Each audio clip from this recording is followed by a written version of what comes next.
Well, Christians in Sweden are once again rioting and attacking police because someone hurt their feelings.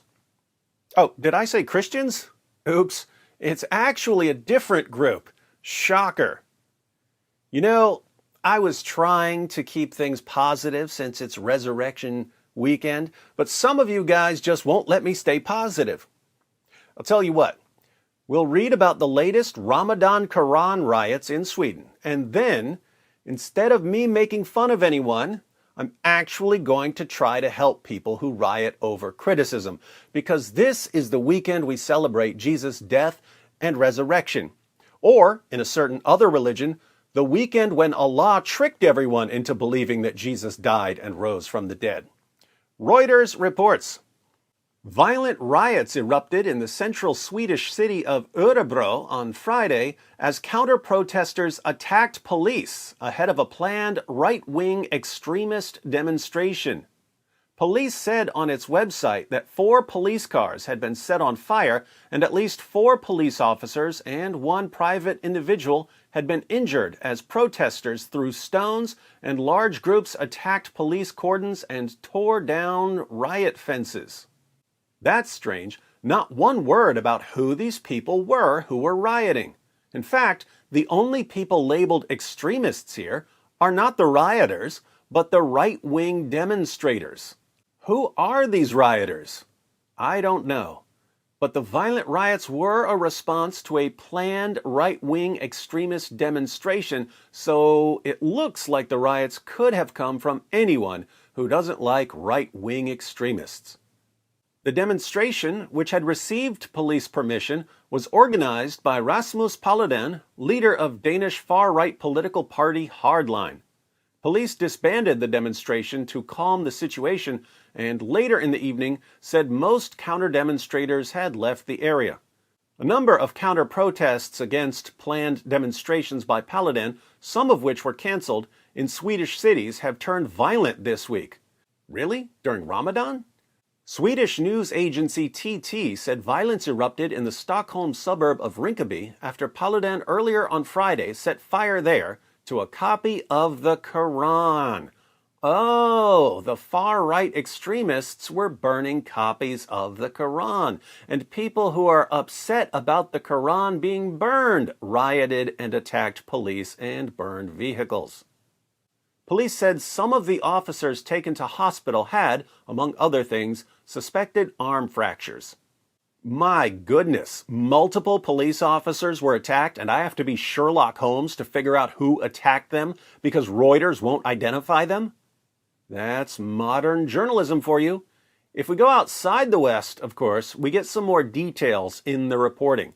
Here's the headline from Op India, for instance. Rioters chant Allahu Akbar, torch vehicles, attack cops after anti-immigration activist burns copy of Quran in Sweden. What we know so far. Notice, that actually gives you all the important details in the headline.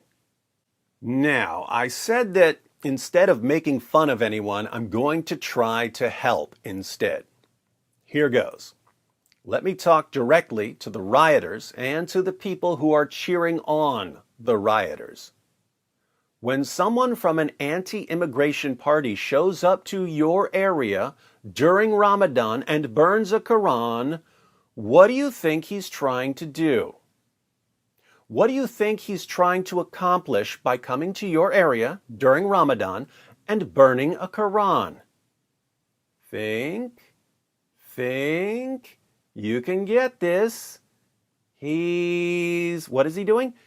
He's trying to get a violent riot out of you, right? Why is he trying to get a violent riot out of you?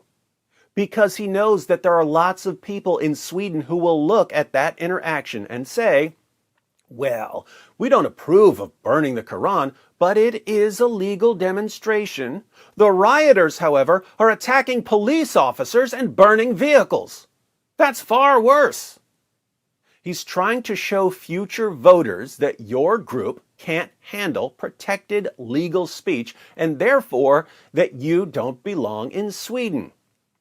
If he can convince enough people that Muslim immigrants don't belong in Sweden, what happens?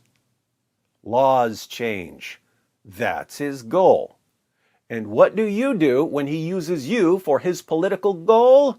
You do exactly what he wants you to do. You give him the reaction he wants. You give him the reaction that helps him. As a rule, if your enemy is trying to get a certain reaction out of you, you do not give him the reaction he wants. In general, if your enemy is trying to get a certain reaction out of you, you should do the exact opposite of what he wants you to do. Just imagine how the people of Sweden and the rest of the world would react if you did the exact opposite of what Paludan wanted you to do.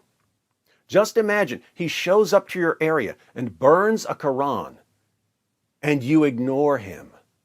The media comes to you and asks you how you feel about Paludan burning your book, and you reply, well, the Quran is very dear to us, so it hurts us deeply when someone burns it.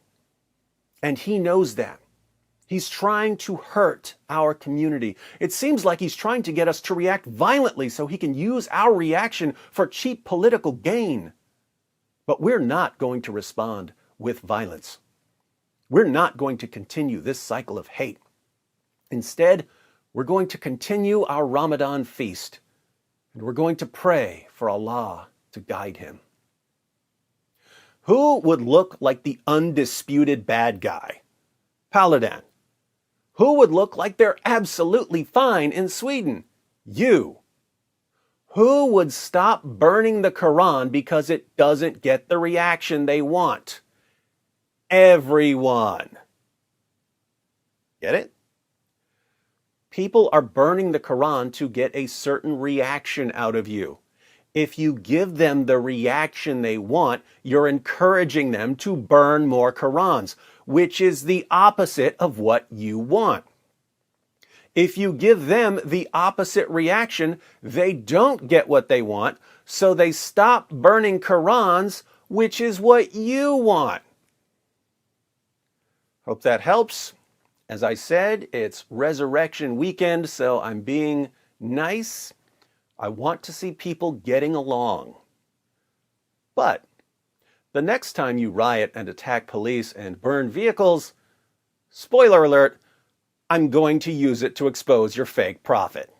You proud of that. You proud of that. You proud of that. It is backfired on you. You proud of that. You proud of that. You proud of that. It is backfired on you. This is a part of a religion. There's a reason to it. Yeah?